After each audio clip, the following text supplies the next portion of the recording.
Hey, we're here at Hiawassee Brewery. The boys are getting on with a game of cornhole. The Heat and Jake are doing very well right there. They're definitely the all-stars. Kevin over here is doing very well also. There he is. Kevin's doing well. Garfield's in there. Gazelle was in on the first game, but we're here at the brewery, and it's really good time, good burgers. We're here doing Burger Week. It's $8 burgers.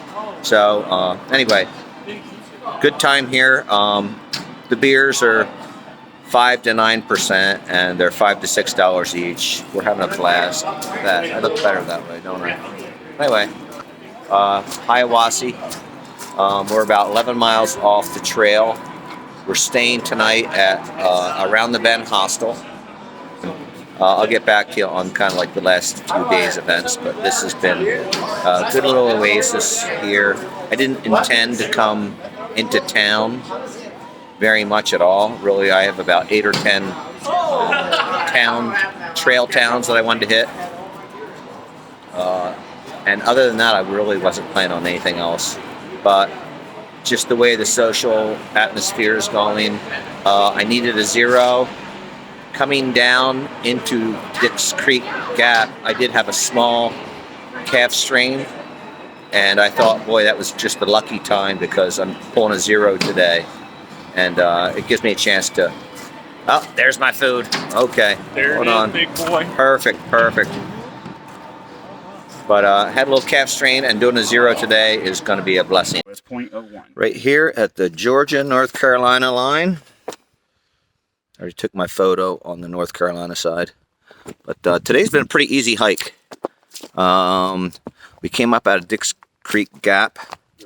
We knew there was going to be a lot of climbing today, and there has been climbing, but none of those short gassers that are like a steep uphill.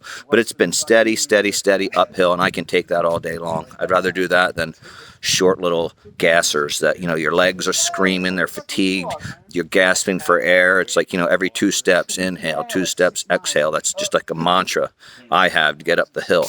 It's just, and you put your eyes down and just go. I went into Hiawassee and, some little side stories, staying with Don Jevity down there at the Budget Inn. I was going to camp out at Dix Creek Gap for the night, but when I found out that you could take the Budget Inn shuttle into town 11 miles away for $5, I thought, I'm going to go down there, I'm going to get a beer and a burger, and I'll work out a way to get back up here to the trail. But as we were going down, like I said, I talked to Don Jevity, and he said, look, I have a hotel room for 2 nights. My wife's not coming till tomorrow night, so if you want to split the first night, do that. He invited me in, so we split the room that night. Yeah, just some supplies, kicking around, a little bit tired, and just like every day when it gets dark, it's time for bed. But again, we have one of these days. It's a little bit hazy and overcast, but still, it's like this is the 9th day, and I think I've imagined maybe 3 to 5 drops of rain the entire time. It's just incredible. Now, there are springs that leak onto the trail a little bit. It gets a little bit muddy here and there, but it's nothing to worry about. It doesn't make, you pass through it in 30 seconds. So it's not muddy.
We were at Muskrat Creek Shelter last night, and the water source is a stream that kind of goes right through, almost right through the middle of the campsite.